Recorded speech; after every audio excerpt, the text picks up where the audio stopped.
Bom, amigos, muito boa noite. Depois de uma semana aí com esse interregno, alguém perdeu o caminho de volta para o Evangelho? Ficou perdido na avenida? Lembrar que a gente está no capítulo 24, que a gente não vai cantar aqui o hino que ganhou do Carnaval, que aqui a música é outra.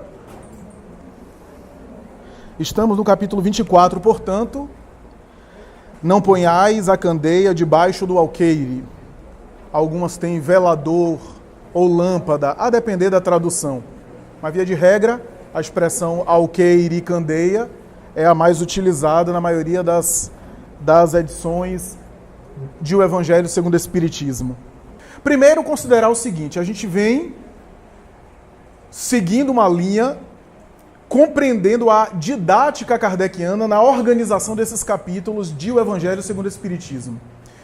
Capítulo passado, 23, Estranha Moral, onde se falava muito sobre aqueles ensinamentos assim mais difíceis, né, com passagens e textos difíceis, alguns dos quais falam desse desafio que a criatura experimenta quando desperta para as verdades espirituais e não é compreendido à sua volta. A gente acabou o capítulo mencionando, entre outras coisas, isso.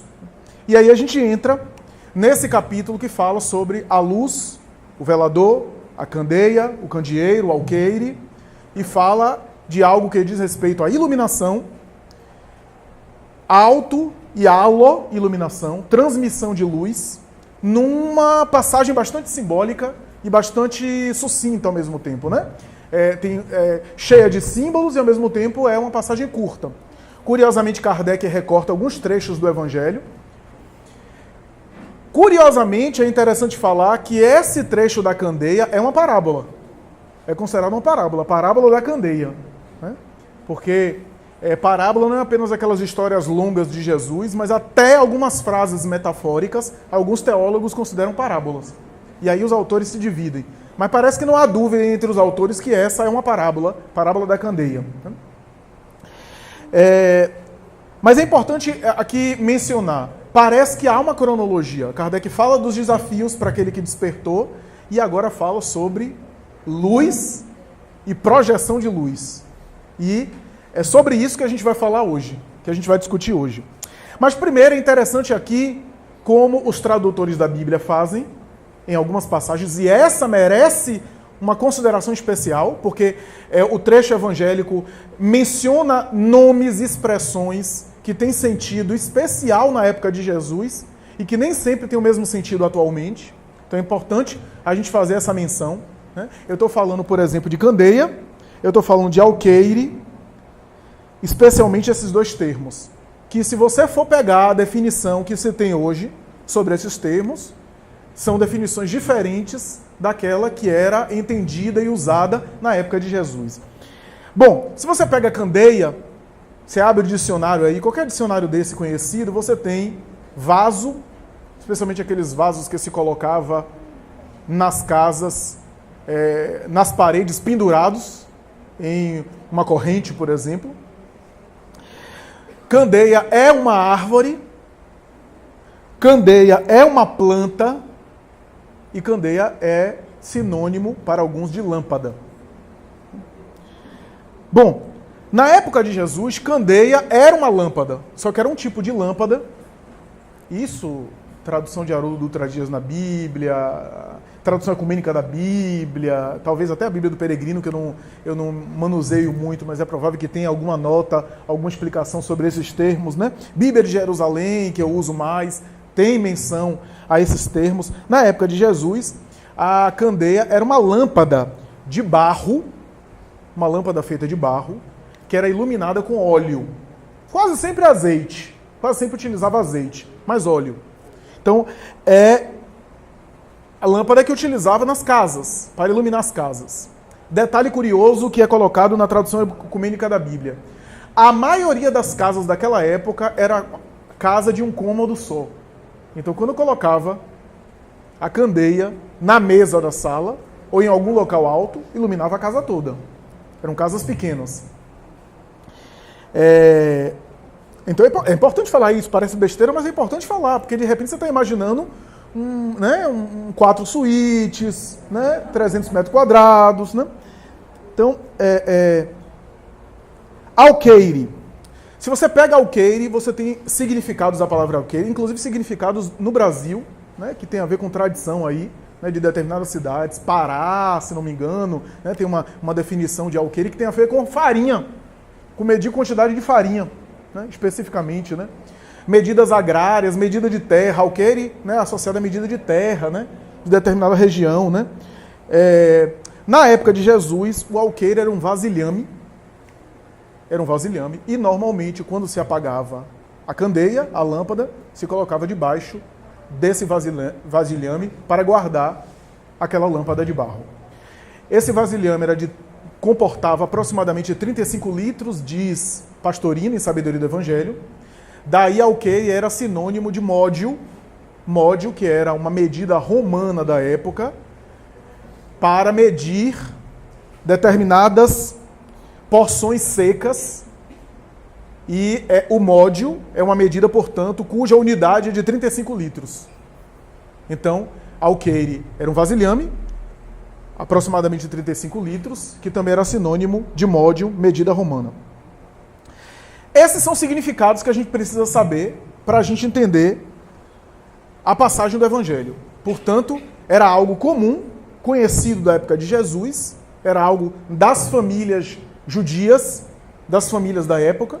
Jesus utiliza, portanto, um símbolo que é bastante conhecido e que para o judeu, para nós também, não precisa nem contextualizar no Brasil do século XXI, não faz sentido você acender uma lâmpada e ao mesmo tempo colocá-la por sobre um vasilhame, ou apagá-la depois, né, com a função da lâmpada, ou deixá-la acesa dentro de um vasilhame e a lâmpada não vai ter função.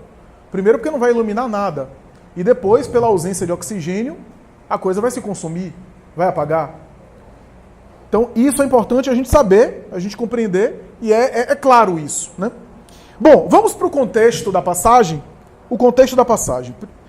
Aqui eu preciso falar que, diferentemente da maioria dos capítulos, quando eu pego o contexto da passagem do Evangelho para dizer, gente, vamos entender o contexto, vamos ver os versículos anteriores para saber como foi que chegou a esse ensinamento, Jesus estava onde, estava falando com quem, estava comentando, estava discutindo o quê, qual foi a lição anterior, para a gente tentar entender o porquê daquela passagem. A gente faz isso muito aqui. Nessa passagem aqui é complicado fazer isso por um simples aspecto. Se você pega o Evangelho de Marcos, se você pega o Evangelho de Lucas e se você pega o Evangelho de Mateus, nem sempre eram os mesmos contextos. E a diferença está no Evangelho de Mateus. Mas eu já dei a dica aqui, em outras oportunidades, o Evangelho de Mateus não é um evangelho cronológico. Não é um evangelho biográfico. O Evangelho de Mateus é um evangelho temático. Mateus pegou os ensinos de Jesus e dividiu por temas, porque era um judeu falando aos seus irmãos de raça. Portanto, tinha que falar apresentando temas da lei. Jesus, o tempo todo no Evangelho de Mateus tem alusão ao Antigo Testamento. Alguns teólogos até dizem que houve uma espécie de forçação de barra para Mateus alinhar alguns discursos de Jesus com os antigos profetas, né? Algumas alusões, por exemplo, os 70 discípulos que ele chamou, né? Que é para fazer alusão aos 72 juízes de Israel, né? Os 72 membros, os 70 membros que seguiu Moisés, representante aí de comunidades, e assim por diante, né? Então, há uma tentativa de conectar Jesus com o Antigo Testamento. É um indivíduo erudito. Mateus era erudito, era intelectual. Então ele não separava por ordem de tempo, né? Por isso que a gente vai ver Mateus. E Jesus então falou as seguintes parábolas. E aí tem um monte de parábola. Parece que Jesus assim chegou assim para Simão Pedro e disse assim: Pedro, nesse mês de março eu só vou falar parábola. Passou o mês inteiro falando parábola. Não. Esse mês mês que vem a gente fala de outra coisa. Não foi assim que aconteceu.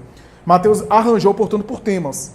Mas, por exemplo, o de Lucas já é cronológico, né? Já tem uma certa cronologia, é a mãe de Jesus, é Maria Santíssima que narrou a Lucas, como a gente já falou aqui, né? O de Marcos tem a cronologia porque é o depoimento de Pedro, né?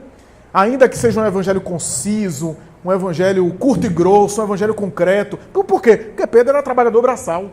Pedro era pescador, era analfabeto. Não era muito afeito às letras. E Pedro, então, narra a Marcos aquelas coisas assim mais concretas. Queria escrever um texto para Roma. E por isso o Evangelho de Pedro é para os romanos, enfatizando os milagres, os fenômenos, porque Roma gostava disso. se interessava por isso. E a gente vê que há contextos diferentes. Bom, em Marcos e em Lucas, porque essa passagem da candeia está nos 3 evangelhos sinóticos. Marcos, Mateus e Lucas.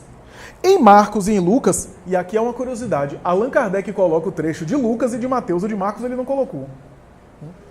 Eu não tenho certeza os motivos que levou Kardec a não colocar o texto de Marcos, porque ele costumava elencar os trechos do Evangelho, um, outro e outro, para demonstrar ao leitor que essa passagem se repetia no Novo Testamento. Penso eu que talvez seria repetido demais, porque há diferenças substanciais no texto e alguns detalhes no texto de Lucas. O de Lucas é bem detalhado em relação ao de Mateus, né? E o de Marcos parece repetir um pouco a história de Mateus. Mas, enfim, eu não sei se é essa a resposta ou tem uma outra razão para Allan Kardec não ter colocado, né? Em Marcos e em Lucas, e isso é importante destacar, a parábola da candeia aparece após a parábola do semeador. Possivelmente a parábola do semeador foi a primeira parábola de Jesus, foi a primeira parábola que Jesus colocou.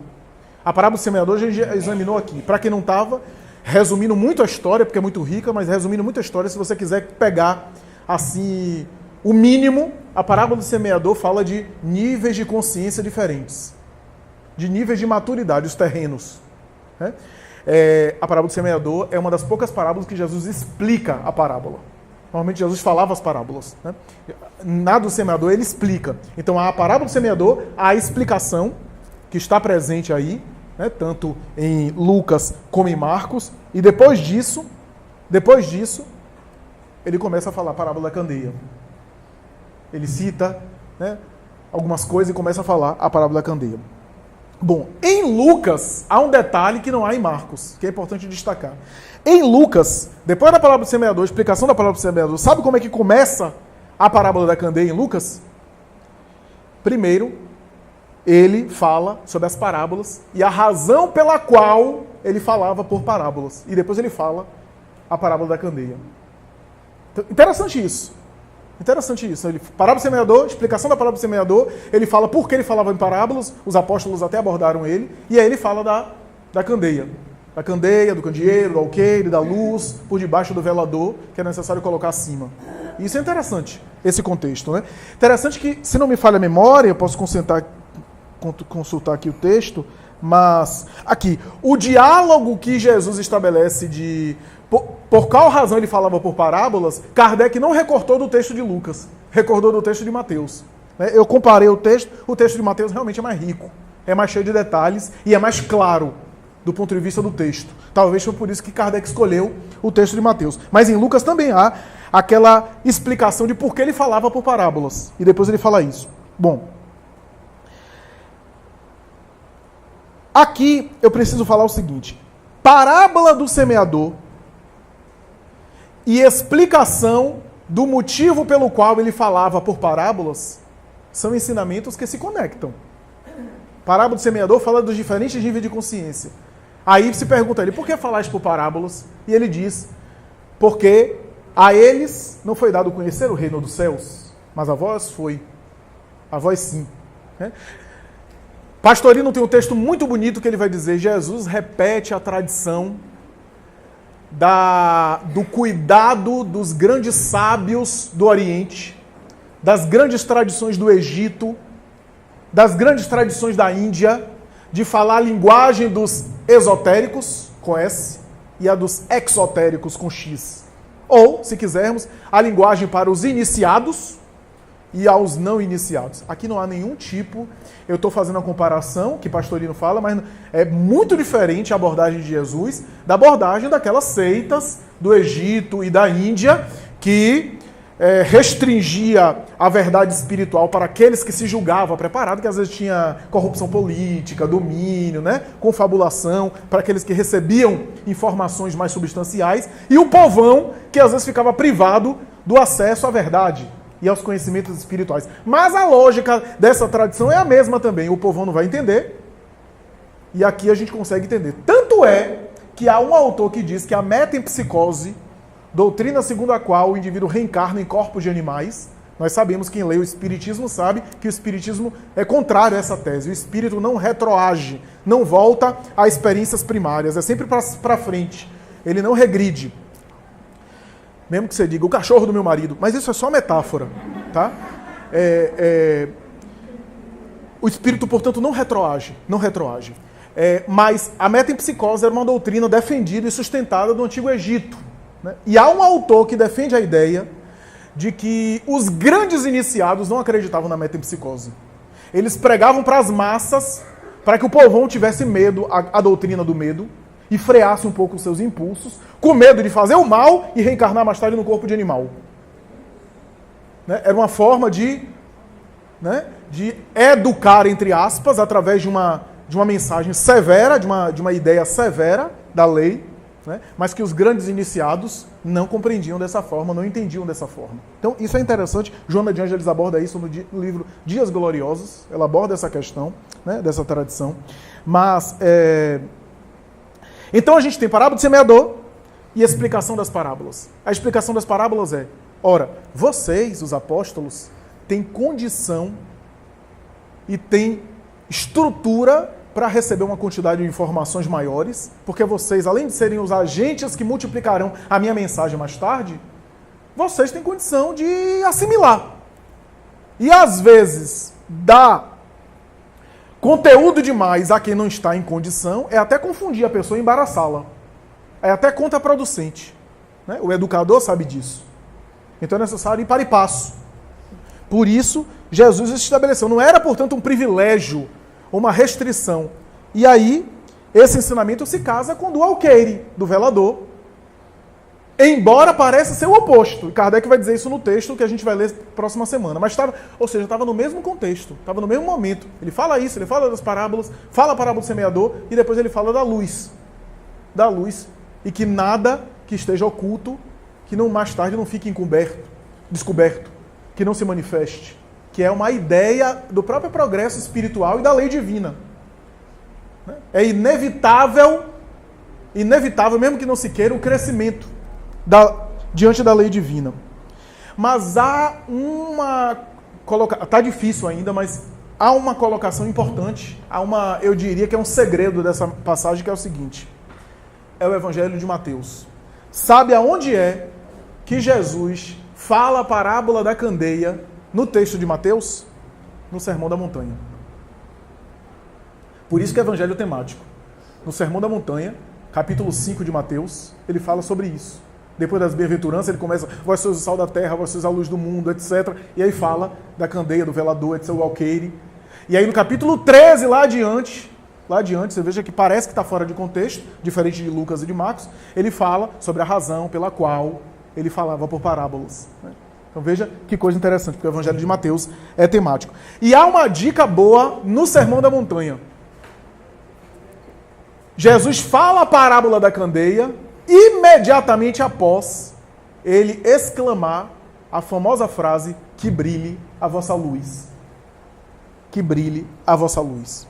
Ora, aí a gente já tem uma dica. Se é que brilha a vossa luz, e ele mais tarde fala de luz para colocar acima do velador, ele não está falando de casa. A casa é um símbolo. Da mesma forma que ele fala de quando orardes ao Pai, recolhei o vosso quarto em segredo, para que em segredo o Pai vos escute. Ele não está falando de quarto. Ele está falando de uma intimidade. É simbólico. A psicologia, a psicanálise usa muito esses símbolos, né? Ou seja, a luz interior, que brilha a vossa luz, eu sempre estou reparando uma coisa interessante. Quando Jesus fala que brilha a vossa luz, ele está dizendo que já tem luz. Porque não dá para brilhar uma luz que não existe. Né? Que brilha a vossa luz é porque a luz já existe dentro de nós. Mas é necessário fazê-la brilhar. Olha que coisa interessante. Então a casa é um mundo interior. Aí você pega, por exemplo, André Luiz, no Mundo Maior, Casa Mental. Aí você pega Emmanuel, no livro, não me lembro agora se é Coragem ou Palavras de Vida Eterna, que ele vai falar que a primeira casa do homem é o seu mundo psíquico. É onde o homem mora, é onde o homem reside. Né? É o seu meio interior. Kardec, no Livro dos Médiuns, vai falar do meio, da influência do meio. Né? E aí Joana de Ângeles tem uma mensagem que vai falar: o meio influencia no médium, mas o médium deve levar o seu meio também. Deve levar consigo o seu meio, para não ficar dependente da do equilíbrio da atmosfera de fora para ficar bem. Porque senão o médium vai ficar refém de tudo estar equilibrado por fora para ele exercer a mediunidade. E quando houver necessidade de exercer a mediunidade em um contexto de desequilíbrio, ele vai se contaminar e ficar desequilibrado também? É necessário, portanto, que ele leve as suas resistências, os seus recursos. Né? Eu contei recentemente numa palestra, e vale a pena comentar aqui, é apenas um parêntese. Quem leu o livro no Obreiros da Vida Eterna, tem um trecho desse livro, que é o caso de Dimas. Dimas é um dos casos que é examinado por André Luiz. Obreiros da Vida Eterna fala de 5 desencarnações, 5 falecimentos, 5 desencarnações meritórias. E aí ele explica, né, que foram homens de bem, que tiveram seus méritos, daí tiveram todo o apoio espiritual na desencarnação, a equipe espiritual desligando, o amparo, a proteção, que nem toda desencarnação é assim. E o caso de Dimas é interessante, porque Dimas desencarna, e ele realmente ajudou muita gente, se dedicou ao próximo, mas ele tem uma dificuldade, uma certa dificuldade de sair do corpo, do cadáver, ele tem um pouco de perturbação, fica preso ao cadáver, demora mais tempo, é penoso, as lembranças do mundo físico, as fixações mentais. E aí, o instrutor Jerônimo vai dizer assim para André Luiz, sabe qual foi o problema dele? Olha que coisa interessante, sabe qual foi o problema dele? Ele ajudou o próximo, ele se dedicou ao próximo a ponto de se sacrificar fisicamente, às vezes dormir mal, às vezes comer mal, e isso foi depauperando fisicamente. Parêntese. Quantos apóstolos e missionários tiveram privações, mas não tiveram a situação do Dimas? Por quê? Porque se alimentavam de outra coisa. Quando você vê Gandhi com greve de fome, quando você vê Chico Xavier dormindo 3 horas por dia, com privações homéricas, privações materiais, inclusive, por que esses indivíduos também não ficaram assim? E por que o caso de Dimas quase se configurava em um suicídio indireto? Não é um suicídio direto, ele não se suicidou, mas ele antecipou um pouco a desencarnação dele. Sabe por quê? Jerônimo explica assim. Tudo isso poderia ser evitado, mesmo ele com a má alimentação e mal dormido, se ele se imunizasse psiquicamente. Os pobres, os necessitados, os aflitos batiam na sua porta pedindo ajuda. Ele nunca se negou, o que dá mérito. Mas ele não conseguiu se trabalhar emocionalmente para atender as pessoas e não ficar afetado pelas dores do outro. Os sofrimentos do outro ele internalizava. Sabe essa coisa de a gente, né, agasalhar o drama alheio e ir dormir com o sujeito? Ele agasalhava e ficava melancólico. O sofrimento dos outros abatia ele. E Calderal vai falando durante anos. Essas energias viciosas foi afetando o fígado, depauperou o organismo, ele desencarnou antes. Tem todo o mérito, porque fez todo o bem. O bem é mais importante do que isso, mas poderia estar em condições ainda melhores. Se ele tivesse se imunizado emocionalmente, se trabalhado e não se compadecido nesse sentimentalismo excessivo, ele estaria em situação muito melhor. Olha, a gente bota as nossas barbas de molho, viu? Que o negócio é quente, viu? O negócio é sério. Casa, mundo interior, mundo mental. Cuidar do mundo interior. Essa é a ideia. Veja que coisa interessante, que exemplo interessante, que vale a pena a gente aqui mencionar. Está lá no livro Obreiros da Vida Eterna. Então a gente tem responsabilidade por essa casa mental, por essa casa psíquica, a ponto disso suplantar. Quem conhece Divaldo Franco sabe que a energia à disposição desse homem não pode ser algo só de estrutura física. Quem convive com ele, algumas pessoas que convivem com ele já me disseram, Flávio, ele tem uma vida psíquica, ele tem uma vida mental, que é difícil você ficar triste do lado de Divaldo, porque ele é sempre para cima. Então, por isso que ele passa metade do ano dentro de avião, está um dia na África do Sul, outro dia está na Coreia, outro dia está em Paris, enfrentando climas variados, que quando eu olho as viagens dele, eu já fico cansado só de olhar. Idoso. Para lá e para cá. Então, o que é isso? Vida psíquica. Isso não é trabalho de uma hora para outra, não se improvisa isso. Isso é um exercício de anos. E que, à medida que se exercita, vai ficando cada vez melhor. Né? Então, quais são as reflexões? Primeiro, a interpretação clássica dessa parábola da candeia é o seguinte. Sabe qual foi o que a religião tradicional, o que ao longo dos tempos concluiu sobre essa parábola? Que essa parábola é sobre pregação religiosa. Foi isso que... Então é necessário levar a luz e não colocar debaixo do velador. O que é que aconteceu? Aconteceu o que a gente viu na história da humanidade. Pessoas fanatizadas, pessoas que vinham querendo colocar Jesus goela abaixo do outro. Né? A gente tem isso ainda hoje. Pessoas que têm a Bíblia debaixo da axila, só não tem dentro do coração. E sai por aí para convencer os outros porque não está convencido. Até espírita tem isso. Eu tenho visto alguns espíritas que só Deus na causa. Que querem convencer os outros do espiritismo, querem impor as suas ideias. Né? Então, são pessoas que não se convenceram, não se converteram e por isso precisam converter os outros, por insegurança psicológica. Porque às vezes essa coisa de bate-boca, de querer convencer, é uma forma de a gente fugir das nossas questões. E quase sempre o outro também não se convence. Porque quanto mais a gente insiste para o outro se convencer, mais ele se acha importante e aí não se convence mesmo. É um jogo psicológico muito interessante. E demonstra uma certa insegurança. Né? Então, é essa interpretação. Só que eu vou falar uma coisa. Todas as passagens do Evangelho que a gente coloca aqui, tudo aquilo que a gente examina sobre o Evangelho, sempre, não sei se vocês perceberam isso, mas é claro isso, sempre a mensagem é para o indivíduo. Nunca é para uma comunidade, nunca é para a sociedade como um todo. É sempre trabalhando primeiro o indivíduo. Porque, eu falei isso aqui no seminário, se funcionasse melhor começar pela sociedade, Jesus teria começado pela sociedade. Espírito puro. Então a gente olha, mas um indivíduo, que trabalho de formiguinha é esse? Jesus sabia o que estava fazendo. Uma vez alguém iluminado, nunca mais é o mesmo. E é uma luz que irradia. Então a mensagem é sempre para o indivíduo, não pode ser uma pregação para os outros. O que eu acho interessante dessa parábola é o seguinte, o detalhe dessa parábola que vale a pena mencionar é o seguinte. Quando Jesus fala que não se deve colocar a candeia debaixo do alqueire, ele já está colocando na passagem que a luz está acesa. Já está embutido no texto que a luz está acesa. Porque senão não faria sentido colocar na tradição da época. Qual é o sentido de eu colocar uma luz apagada? Uma vela apagada? Qual é o sentido de eu ligar essas lâmpadas aqui de dia? Qual é o sentido de eu acender uma vela aqui com essas luzes nos iluminando? Faz sentido ligar uma vela se acabar as luzes aqui, se tiver uma falta de energia?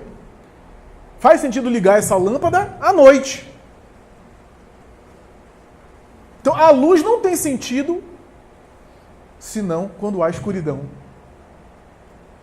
Então isso é interessante, né? Mas aqui há um elemento que Pastorino trabalha muito na sua obra e outros autores, que é o seguinte. Na tradição hebraica havia o azeite, como eu falei, o óleo. O vasilhame colocado por cima, por falta de oxigênio, também evitava que a luz se propagasse e continuasse. Nós temos, portanto, dois recursos que Pastorino utiliza. Oxigênio de um lado e azeite do outro, para fazer a luz brilhar. Aí há várias interpretações. Cada autor dá uma interpretação. Eu vou dar a interpretação que eu mais gosto, que é o seguinte. O oxigênio que está no ar, está o tempo todo acessível a nós, são os recursos da divindade. Deus está o tempo todo operando sobre nós, a gente que não percebe. A divindade está o tempo todo nos acionando, nos impulsionando e encaminhando mensagens para nós. Os recursos divinos estão à nossa disposição. À nossa disposição. A gente tem aí uma nuvem de computação para a gente acessar. O azeite, em algumas interpretações, seriam os recursos próprios. Que o azeite está na natureza, o azeite você tem que pegar, você tem que esmagar a azeitona, fazer os... O azeite dá a ideia do trabalho, do esforço, dos recursos próprios que você tem. Ou seja, conhecimento, sentimentos que você trabalha, boa vontade, disposição, todos os elementos que são seus, que é a sua parte, pode ser representado no azeite. Olha que coisa interessante, recurso divino e recursos próprios. Para quê? Para a luz brilhar. Você tanto utiliza os recursos divinos que são inesgotáveis, como você utiliza os recursos próprios que têm certa limitação. E à medida que você utiliza, você gasta para produzir luz. Você consome algo para produzir luz. Iluminação tem a ver com gasto. Né? O apóstolo Paulo tem uma epístola que ele fala isso, né?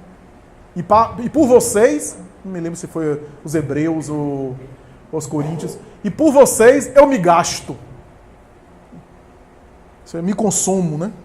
Novamente, Divaldo, eu me lembro de uma entrevista que eu vi há muito tempo, uma entrevista que ele deu, e perguntaram a ele sobre o que é que ele desejava para o futuro. E ele respondeu, a única coisa que me incomoda no futuro seria eu ficar idoso, doente, em cima de uma cama, dependendo de cuidados alheios. Se eu desejo alguma coisa para o futuro, eu desejo consumir as últimas forças do corpo físico na labareda do ideal. E eu acho que está acontecendo isso, né? Ou seja, para você botar luz, para você iluminar, você gasta recursos. Você pode entender como fluido vital, como os recursos físicos que você tem, as potências físicas que você tem. Você transforma as potências físicas em luz espiritual ao longo da sua vida. Inteligência. Você pode usar a inteligência para o mal e para a escuridão. Você pode usar os sentimentos para a treva. Ou você pode direcioná-lo para produzir luz. Produzir luz. Então, essa é a nossa reflexão. Essa é a nossa reflexão. Porque a luz que Jesus está situando aí é muito além do que uma retórica de uma oratória para convencer os outros. Porque eu vou dizer uma coisa. Discurso nem sempre, ou quase sempre, não convence. Agora, quando uma alma evangelizada chega, a gente chega a se calar. A gente chega a se calar. Eu me lembro da falecida Hebe Camargo, em 1989, quando recebeu Chico Xavier, no SBT, numa entrevista. Ela começava a falar e chorava. Ela disse, eu não sei o que, é uma emoção. Entrevisto tanta gente, mas diante de você, Chico, eu fico tão emocionada, eu não sei o que é. Nós sabemos, nós espíritas sabemos o que era. Era a emanação dele. Chico não era orador, não tinha oratória, não tinha... A gente sabe que Chico não falava como orador, não tinha técnica de falar fluentemente, muito pelo contrário. Falava rastejando, aquele mineiro, aquele mineirês, né? Parava, voltava, às vezes até gaguejava, porque não era orador. Mas todo mundo ficava sem piscar para ele, porque ali o que radiava dele não é técnica, porque a oratória é técnica. Discurso pode ser embelezado através de técnica. Ali irradiava a sabedoria, a luz que ele já tinha dentro dele. Por isso que mãe... Chico nem mulher era. Mas mãe ia se aconselhar com ele com coisa de mãe. E ele abraçava e chorava junto com as mães. Ele conseguia tocar o coração das pessoas. Então, por quê? Porque a gente só consegue levar o outro aonde a gente já conseguiu ir. E ele tinha isso. Por isso, para concluir e passar os comentários, novamente, no mundo maior, tem um momento... Eu já contei essa história aqui, mas vou contar de novo. Tem um momento que está um encarnado com um transtorno psiquiátrico sério, um espírito endividadíssimo, uma antiga vítima sua, que foi destruída por ele, ali presente, desencarnada como obsessor, com ódio e com desejo de vingança. E a equipe de André Luiz tentando convencer o obsessor. Então dava uma doutrinada, falava uma coisa ali, meu irmão, peraí, né? E aí fez um discurso. Né? E aí o obsessor até ficou sensibilizado com a lógica da palavra, mas aí o instrutor disse assim, e aí é até onde a gente vai. A lógica, para que ele perceba que a lógica dele está errada, que ele está equivocado nos planos dele, que até do ponto de vista racional ele está equivocado, mas a gente só vai até aí. Só vai até aí. Porque nós não temos luz própria suficiente para contaminá-lo. Mas a gente vai chamar alguém que tem. E aí começam a orar e chega o espírito Cipriana, está presente no livro. Cipriana chega. Ao chegar no ambiente, o obsessor dobra de joelhos e começa a chorar abraçando os pés dela, achando que era Maria de Santíssima. É Maria de Nazaré que veio me buscar? Ou é um anjo? E ela não precisava falar muita coisa. Abraçou ele, resgatou, e aí começou a falar também para o encarnado que estava em desdobramento, que ficou tocado por ela, pela irradiação dela. Então, e aí o instrutor disse, pois é, André, o discurso elucida, esclarece, mas aquela alma que já conseguiu amar no sentido profundo, no sentido o amor espiritual, essa alma chega e essa sim convence. Essa sim convence. Né? Então ela irradia. Né? Essa construção, né? Que tem a ver com a iluminação interior. Então é essa luz. É essa luz aí que a parábola se reflete. Dúvidas, comentários, acréscimos. Só para quem não ouviu, ela está falando que a luz pode ser também transmitida para o outro. A luz pode ser também projetada para o outro. E essa projeção que a gente faz para o outro também simboliza o cenário ou a figura da casa. É verdade, é verdade. Na verdade, a grande verdade é que essa casa, se a gente for entender do ponto de vista individual, é algo intransferível. Ninguém vai poder construir a sua autoiluminação senão você mesmo. E essa é uma lição da parábola. A parábola também está dizendo o seguinte, que luz própria é só você. Que chega um momento na vida que é você com você. Que amigos podem te entender, que familiares podem te apoiar, mas como diz Joana, tanto a alegria que tu sentes como a dor que experimentas, ninguém a sente como você sente. Pode ter até uma ideia e imaginar, mas a dor é tua. Ou a alegria é tua. É pessoal, intransferível. Né? É claro que a gente pode projetar luz no sentido de incentivar uma luz de fora para dentro para o outro. Que se o outro aproveitar, você falou muito bem, pode sim, através daquele estímulo, também acender a luz no seu mundo íntimo. Através do estímulo de fora, fazer por dentro aquilo que está recebendo por fora. Verdade, é verdade. Mas a grande verdade é que quem mais se ilumina é quem tenta projetar luz para o outro. Então, à medida que eu projeto luz para o outro, mesmo que o outro não aproveite, a minha luz vai ficando mais alta. Vai sendo colocada num velador maior. Né? Ou vai sendo intensificada na sua chama. Então, quanto mais eu projeto luz no outro, mais a minha luz que cresce. Ele está perguntando dois quesitos aqui, que diz respeito à desencarnação, porque eu citei o caso de Obreiros da Vida Eterna, né? Está perguntando sobre o processo do espírito sair do corpo, como é que se dá, e o tempo. O período é muito variável. Né? Tem espíritos que, em alguns minutos, pelo desapego à matéria, já se desliga como um suave despertar para além da morte. E fica muito bem, recupera-se facilmente, porque a morte é uma espécie de cirurgia. Toda pessoa que passa por uma cirurgia tem um período de convalescença, de recuperação, toma anestesia geral, vai acordando e vai se dando conta de quanto tempo passou, etc. É como se fosse um acordar, né? Que Kardec usa a expressão perturbação espírita, ou perturbação espiritual. Não necessariamente é perturbador, mas ele usa essa expressão, que é uma tradução de uma expressão francesa, né? Foi traduzido por perturbação. Então, o indivíduo pode despertar muito rapidamente, muito brevemente, mas a depender do seu nível de apego com a matéria, dos seus conflitos, da sua fixação, esse estado pode prolongar algumas horas, alguns dias, alguns meses e até alguns anos. Né? Espíritos que ficam apegados com uma sensação de que estão ainda no corpo, vivendo uma espécie de sonho que não tem fim, ou de pesadelo, né? Como aconteceu com o André Luiz. Quando o André Luiz se deu conta, eram 8 anos. 8 anos que se passou, porque perde um pouco a noção de tempo. Da mesma forma que quando você dorme, você perde a noção de tempo. Quantas vezes você sonha com um monte de coisa e só dormiu 10 minutos? É essa noção de tempo. O espírito fica perdido enxergando a atmosfera que ele criou para ele mesmo durante a encarnação. até isso ir se diluindo aos poucos. Então, o apego à matéria vai se dissolvendo também nesse processo de liberação. Por isso que as entidades espirituais costumam dizer que às vezes o indivíduo morre, mas não desencarna. Porque morrer é a falência dos órgãos. Desencarnar é sair da carne. No caso da... a cremação é um processo que, do ponto de vista espírita, o espiritismo não tem nada contra e não é contraproducente. Aliás, do ponto de vista material, é até higiênico.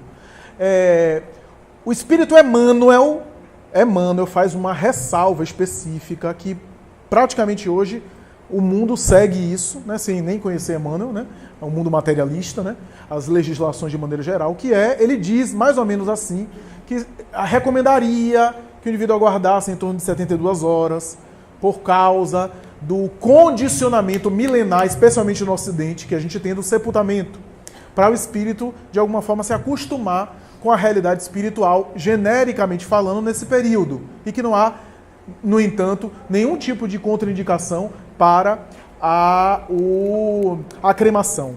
No entanto, essa menção que a gente faz aqui, do apego ao espírito à matéria, vai continuar independente do tipo de processo que a gente faz para o corpo. Porque o apego à matéria é psíquico. Então, o que fizer ao corpo, ao espírito apegado, ele vai continuar apegado.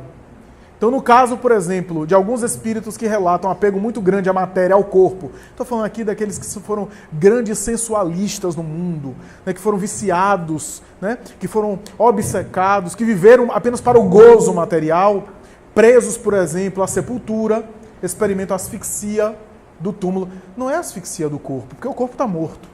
É o espírito, com esse condicionamento psíquico, uma espécie de repercussão que reflete no seu perispírito, ele sente-se com as suas funções vitais. À semelhança do que acontece com alguém que tem um braço amputado e continua sentindo o braço. O membro fantasma.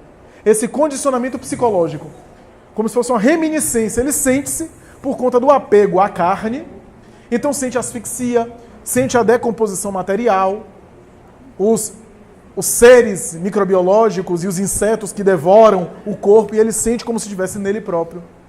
E, caso ele tenha apego à matéria desse jaez, estabelecendo a cremação, ele vai sentir as altas temperaturas do forno crematório por um processo natural. O importante não é o que se faça com o corpo, mas a realidade do espírito, porque o que se fizer com o corpo, o indivíduo apegado, o indivíduo vai sentir.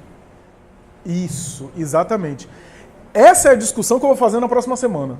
Por isso que eu não entrei por ela, mas você está coberta de razão, é isso mesmo. Esse desdobramento é o que é o creme de la creme na próxima semana, que a gente vai entrar, porque eu acho que isso é importante, essa ressalva é importante. A luz pode iluminar, como pode doer os olhos, a depender de como a gente maneja a luz, né? Essa questão é importante, né? Isso que é mediunidade. Já adivinhou o que eu ia falar na próxima semana? A gente diria que são os dois, né? O costume na escuridão e a intensidade da claridade, né? As duas coisas, né? Isso é interessante. Só para todos terem ciência, ela está falando do medo da morte e do como existem, depois eu passo, como existe esse apego à matéria, né? Essa fixação em relação à morte, como é um tema que gera tanto pavor em algumas pessoas, né? E ela estava explicando alguma coisa aqui, falando sobre os desdobramentos disso, etc. E como isso se sucede na vida do além. O que vai suplantar tudo, ou pelo menos predominar, é a vida moral do indivíduo. O indivíduo pode ter uma questão psicológica, de medo da morte, mas se sua vida moral predominar, é óbvio que ela tem todo o amparo, toda a assistência espiritual. É óbvio que o medo da morte pode ter fatores aí de apego à matéria, sim, né? Pode ter fatores aí que dizem respeito a esse instinto de conservação da vida levado ao excesso, né? O instinto de conservação da vida é uma bênção. Do contrário, a gente se suicidaria de maneira bastante mais banal do que acontece. Por outro lado, a gente transforma, às vezes, o medo da morte em uma fobia, em um pavor exacerbado, né? Apesar de não adiantar muita coisa, porque, né, se não desse para morrer, eu também teria pavor. Mas como eu não tenho muito o que fazer a respeito disso, né? É melhor não ficar alimentando demais isso, né? Porque com medo ou sem medo, vai. É democrático. É democrático. Não tem aquela coisa de... Não tem mais vaga. Lá tem sempre vaga. Mas o importante aqui é dizer o seguinte, Tem muitas causas esse medo da morte. Eu recomendo, inclusive, uma leitura que está em Temas da Vida e da Morte, livro de Filomeno de Miranda, publicado pela Federação Espírita Brasileira. Tem um capítulo chamado Considerações sobre o Medo, que o espírito aborda de maneira profunda os vários fatores e causas, né? Pode ter apego material, pode ter questões traumáticas, questões psicológicas, podem ter traumas de outra encarnação, sem dúvida, né? Reminiscências de outra encarnação. Pode ter muitos fatores envolvidos. O ideal é que o indivíduo vá treinando, exercitando, como diz Joana de Ângeles, à medida que você reflexiona a respeito da desencarnação, o tema desencarnação, e mais tarde reflexiona a respeito da tua desencarnação. Não é fazer culto mórbido da morte, não é isso não. É pensar, por exemplo, como o Santo Agostinho coloca no Livro dos Espíritos, se hoje eu fosse chamado, como é que eu iria? Né? Porque um dia seremos chamados, um dia será hoje. Né?